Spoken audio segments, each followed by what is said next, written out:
आज बलंगा पीड़ितांकर हेब अंतिम संस्कार। दिल्ली एम्स रे चिकित्साधीन अवस्था प्राण हराइथिबा बलंगा पीड़ितांकर मृतदेह गतकाली विलंबित राति भुवनेश्वर रे पहुंचीथिला। दिल्ली एक स्वतंत्र विमान रे पीड़ितांकर पार्थिव शरीर विजु पट्टनायक अंतर्जातीय विमानबंदर रे पहुंचीबा परे कड़ा सुरक्षा बलय मध्यरे बलंगा थाना अंतर्गत पैतृक ग्राम पायाबरर नुआ गोपालपुर निया जाइछि। आज सकाळ 9टारे तांकर अंतिम संस्कार कराजिबो बोली सूचना मिलिछि। गतकाली सकाळे एम्स रे पीड़ितांकर शव व्यवच्छेद परे परिवार लोकंकु मृतदेह हस्तांतर करा जाइथिला। मर शरीर भुवनेश्वर आनिबा लागि दिल्ली स्थित आवासिक कमिशनर कार्यालय पक्षरु समस्त प्रस्तुति होइतिबा बेले राति प्राय 9टा समय मृतदेह दिल्ली भुवनेश्वर अभिमुखे बाहरिथिला। आईन श्रृंखला परिस्थिति को नजर रखी भुवनेश्वर विमानबंदर बाहर गोटे प्लाटून पुलिस फोर्स मुतयन करा जाइथिला। डीसीपी जगमोहन मीना और वरिष्ठ पुलिस अधिकारी विमानबंदर में उपस्थित रही सुरक्षा व्यवस्थार तदारख करथिले। विमानबंदर में विभिन्न राजनैतिक दलर नेतृवृंद पीड़ितांकर शेष दर्शन करने सहित श्रद्धांजलि जणाइथिले। उपमुख्यमंत्री प्रभाती परिडा पीड़ितांकु श्रद्धांजलि जणाइबा सहित परिवार लोकंकु सांत्वना दैथिले। अधिक सूचना ज्योति प्रकाश पति आम सहित बायाबर ग्राम में उपस्थित रही। ज्योति प्रकाश, वर्तमान समय बलंगा पीड़ितांकर अंतिम संस्कार जो प्रक्रिया क्यों पर्यायर पहुंचला?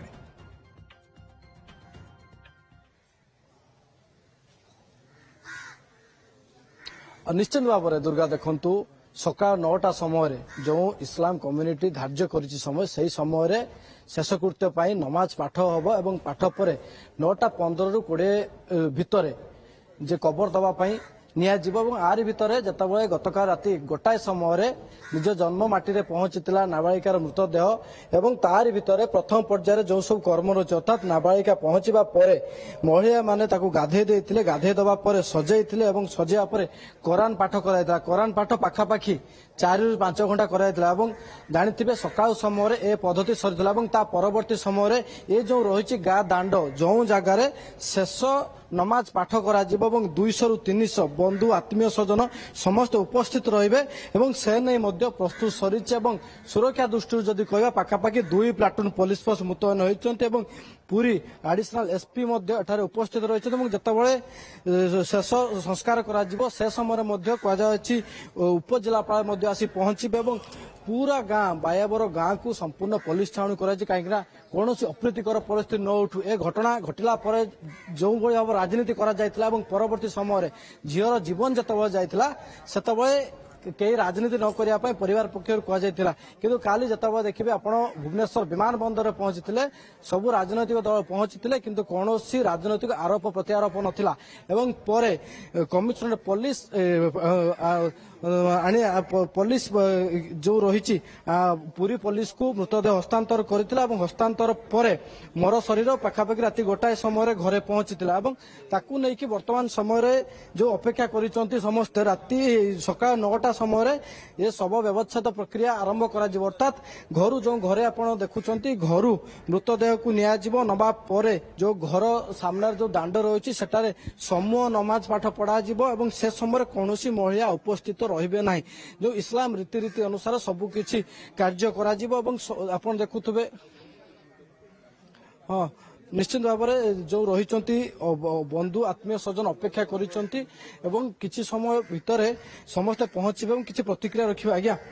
ये जो आपण रीति अनुसार सकाळ 9टा समय धार्य करा जायछि एवं ता पूर्वरु कोन कोन सब प्रस्तुत हेछि एवं केमिति रहिबो आपणकर जो कुन्नी झियर शेष संस्कार ता पूर्वरु प्रिपरेशन किछि एने नाही टाइम टा गोटे फिक्स हेछि 9टा बेले सब एठिक आसीबो नमाज पढ़ा हबो प्रार्थना हबो तापर शमशान को जीवो कब्रस्तान को जीवो केते समय कार्यक्रम सब रहिछि ये मैक्सिमम 9टा रे यदि नमाज पढ़ा हुए ये कार्यक्रम करतन का कार्य काम सरिया पई घंटा तो समय लागि जीवो जी। आरि भीतर काहा को अपेक्षा करा जीवो कि से समय रे अपेक्षा 9टा टाइम देइछ न 9टा रे हेबो नमाज 9टा रे छिड़ा हे जीवो से तब के सब उपस्थित रहंती के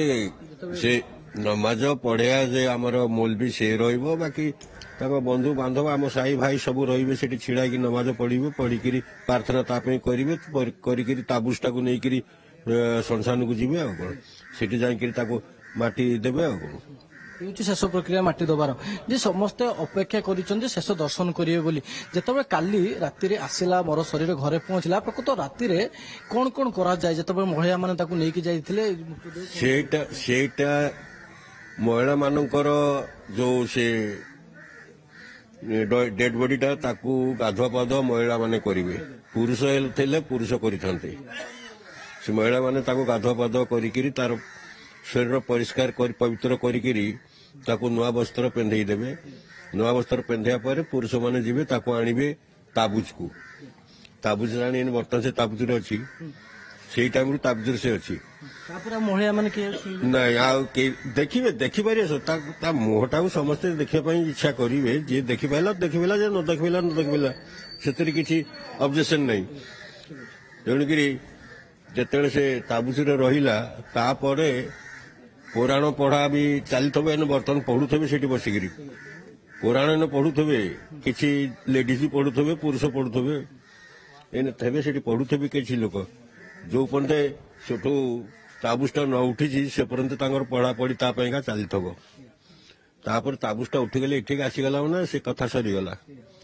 तापर एठी नमाज पढ़ा हम प्रार्थना हम संसान को जीव निश्चित भाव में जो प्रस्तुति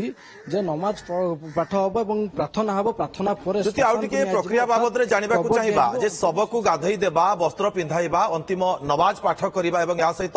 दफन प्रक्रिया एवं जोटा दुआ मागिबा कथा रही ए प्रक्रिया विषय रे टिके पचारि बुझंतु।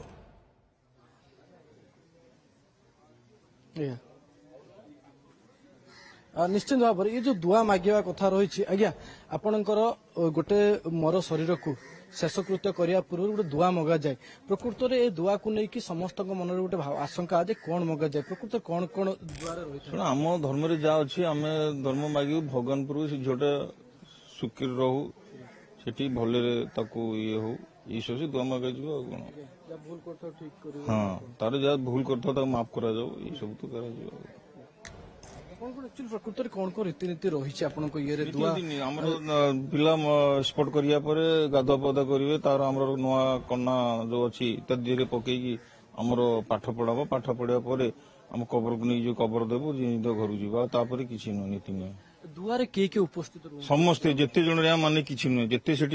पाठ थे समस्ते दुआ मागिबे आम धर्म सेमता जड़े दी जन आम जिते से पाठ पढ़ुथे समस्ते दुआ मागिबे शेष माटी दि जाए माटी अर्पण करा जाए ये विधि माटी पर किसी माटी दवा पर जमीता घर को जी माटी दवा पर आम धर्म अच्छी से आम धर्म अच्छी समस्ते माटी देवे निश्चित भाव में ज्योति प्रकाश जहाँ सूचना आप दौरान पूरापूरी धर्मीय परंपरा अनुसार अंतिम संस्कार करा पीड़ितांकर सकाळ 9टा समय जहाँ सूचना आप दौरान आप अपडेट नजर रखि था परवर्ती समय फेरबू आपण पाखक अधिक सूचना बहुत बहुत धन्यवाद आपको तमाम सूचना नहीं नहीं नहीं सेमती किछि नहीं मोर आपन को सर्विस ऊपर भरोसा अछि मम्मा भरोसा माने कोन